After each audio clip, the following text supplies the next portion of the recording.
we've got questions, and I hope that Kingdom Hearts 3 ReMind has some answers. While Kingdom Hearts 3 is indeed the end of the Xehanort Saga, otherwise known as the Dark Seeker Saga, the game left a lot of questions still unanswered moving forward in the Kingdom Hearts series. At one point, we thought we wouldn't get any answers moving forward in the Kingdom Hearts series concerning Sora's fate, the Black Box, among other things, as well as that Yozora secret movie, which was pretty bonkers. However, we got word that we're getting DLC when it comes to Kingdom Hearts 3 known as ReMind. And with each passing trailer, it seems that we're going to be tackling specific elements that were unanswered in the base game of Kingdom Hearts 3, and even more mysteries that arise thanks to watching these trailers and gaining these information. So with that, I want to put together 10 questions I want answered in Kingdom Hearts 3 ReMind DLC. What's up guys, HMK here once again with another KH3RM DLC video. I've lined up 10 questions that I want answered in the DLC, and hopefully we will get some answers, but the fact that we're going to be getting a lot of lore within the DLC has me super excited. Alright guys, these have no specific order, and with that being said, let's strap on in to dive directly into the darkness with number 10. Who would have thought that DEMYX would be the one to be very mysterious in Kingdom Hearts 3? Where did DEMYX go? That's a question that a lot of us pondered considering what he did in Kingdom Hearts 3. Although he was a member of the new Organization 13, he was a reserve member that didn't fight in the Keyblade War. Although he did do something pretty important when it comes to the story. He delivered a vessel over to Yenzo and also helped return Ansem the Wise to Radiant Garden. And that's pretty much it that we know of. And by the time the credits rolled, he was unaccounted for. We knew what happened to everybody else within the story except him. And that really levels down the air of mystery for this character. And the fact that we saw him in the final Kingdom Hearts 3 ReMind DLC trailer tells us we're gonna learn more about what he was doing behind the scenes and hopefully know what happened to him once the dust settled. Hey, who knows, maybe he turns out to be the Master of Masters. I'm just kidding.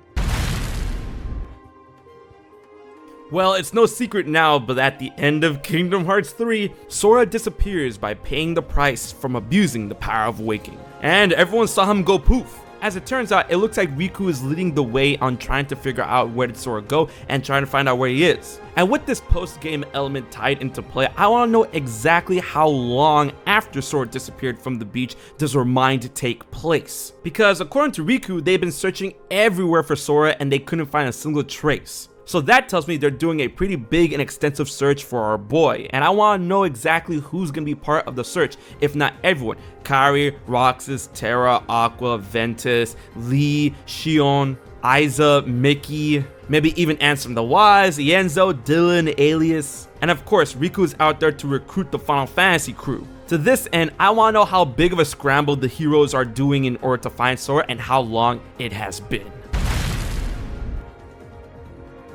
One particular scene in the final trailer for Kingdom Hearts 3 ReMind has Riku talking with Aqua at the Land of Departure, and that has me very weirded out. What are they doing? What are they planning? In the conversation, Riku asks Aqua, "Are you ready or are you sure about this?" And then Aqua says, "Yes, it'll be fine. I won't be alone this time." What are they planning to do in this context? I'm pretty sure that they're trying to do something to find Sora, but something that could be horrifying is that maybe, just maybe, they're trying to go to the realm of darkness for some reason in order to find Sora. And, you know, Aqua still has some very bad memories from that time she was stuck there for more than a decade. So it could be possible that Riku and maybe some others are tagging along with her in the realm of darkness. Or maybe the Land of Departure has some sort of hidden capabilities that will help them locate Sora, but the fact that Aqua says that she's not alone this time makes me very on edge about what they're planning to do. In any case, Aqua, don't just take Riku, take the other peeps. Take Terra, take Ventus, maybe Roxas, you know, Xion, Lee, they have things that can protect them against the darkness and whatnot. I just want you to be safe, girl.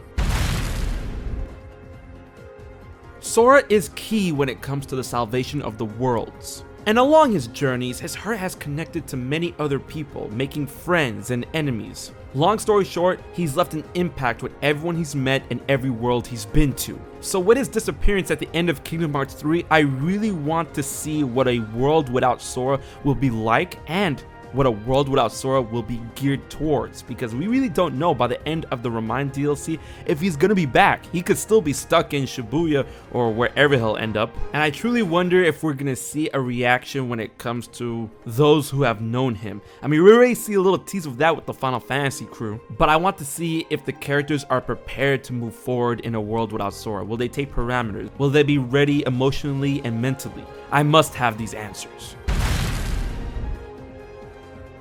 The Ancient Keyblade Legacy. What exactly is this, what Xemnas was talking about when it comes to Larxene, Marluxia, DEMYX, and Luxord?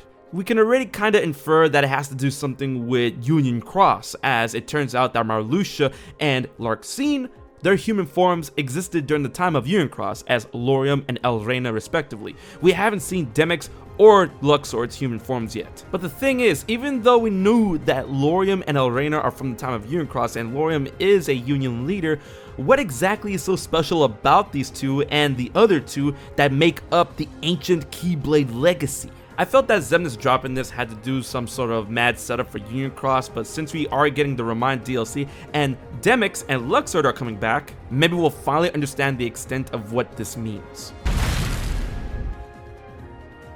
The amount of hype that was generated when we finally got the confirmation that Final Fantasy characters are returning in Kingdom Hearts 3 in the ReMind DLC was insane. So far, we got Aerith, Leon, Yuffie, and Cid. No word yet on Cloud, Tifa, or Sephiroth. But to that end, I want to know what they've been doing this whole time. I want to know what the Final Fantasy crew were doing this whole time. But not in the aspect of, oh my goodness, why did they take so long to add Final Fantasy characters in Kingdom Hearts 3? Why did they put them in the beginning? No, not like that. What I want to know is what the Hollow Bastion, or I should say Radiant Garden Restoration Committee, have been doing this whole time since Ienzo, Dylan, Alias, and now Ansem the Wise, and indeed Evan, reclaimed the castle. In Kingdom Hearts 2, the Restoration Committee messed around with the castle quite often, but it was never theirs to begin with, as we know it belongs to Ansem the Wise. And now that he, along with some of his apprentices, have returned to live in the castle, I want to know what the Restoration Committee was doing now that they've restored the Hollow Bastion to Radiant Garden. Do they work for Ansem?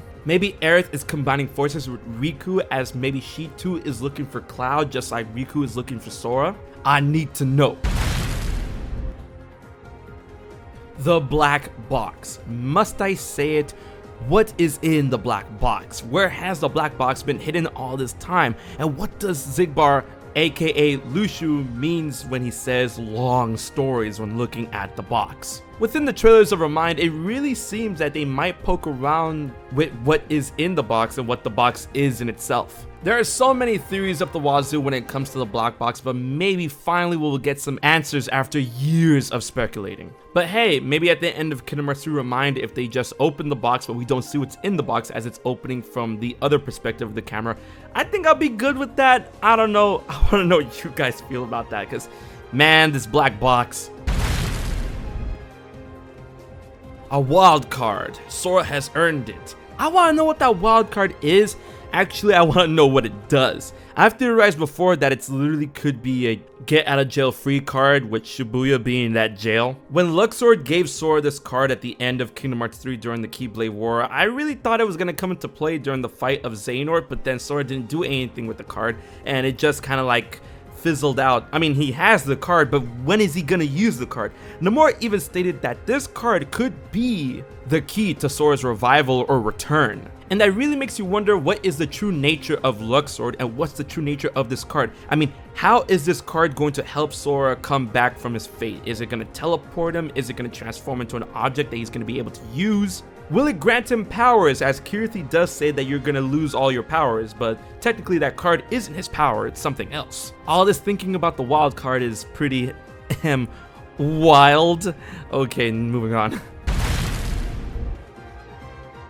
Scala ad Kylum. I was so excited and hyped to see that this area is going to be explorable in the DLC to some degree. And I want to know, how much of a degree is this area explorable as, and why are we going to be able to explore it? Are we going to find out some secrets linking to the data battles, to the past of Xehanort and Ericus, chessboard, certain rooms, possibly the history of Scala ad Caelum, and these are the secrets that I want to find out in the ReMind DLC. I want the answers on what Scala ad Caelum truly is. Even though it's the nexus that all worlds spring from, it is built on the ruins of Daybreak Town, and I want to know how A got to B. And if this truly is going to be an equivalent to the Cavern of Remembrance, I cannot wait to see how big of a playground we'll be able to play in Scala ad Caelum. And knowing Nomura, we're probably gonna learn some things along the way. Education at its finest. This one is the big boy. Who or what is Yozora? We thought this character was just some sort of throwaway Square Enix thing that was gonna be incorporated into the Toy Box Toy Story world, but as we got to the secret movie of Yozora with Riku and Sora being in Shibuya along with the Master of Masters, Yozora turns out to be real. What is he? Where is he from? What is going on? And the fact that the final trailer of Kingdom Hearts 3 ReMind shows Yozora coming into contact with Sora from the night sky in the final world got me super hyped, and I want to know who this guy's voice actor is. Where did Yozora come from? How is he connected to Sora? Will he be the boss fight in the secret episode? Will we explore his version of Shibuya? These are some answers I must have, and I got a gigantic theory coming very soon when it comes to Yozora. Oh man, I want them answers! And there you have it. 10 questions that I want answered in Kingdom Hearts 3 ReMind. What's a question in your head that you want answered in the ReMind DLC? Leave your thoughts and your questions in the comment section below. And while you're at it, please hit that like button to get the conversation going. Share up the video and subscribe to HMK as I'm putting out Kingdom Hearts content every week and in the days leading up to the release of the ReMind DLC. Big thanks to my Patreon supporters for help making this video happen. If you want to find out how you can support HMK for just $1 a month, please check out my Patreon page. Alright guys, until the next video, this has been HMK, and I'll check you guys later.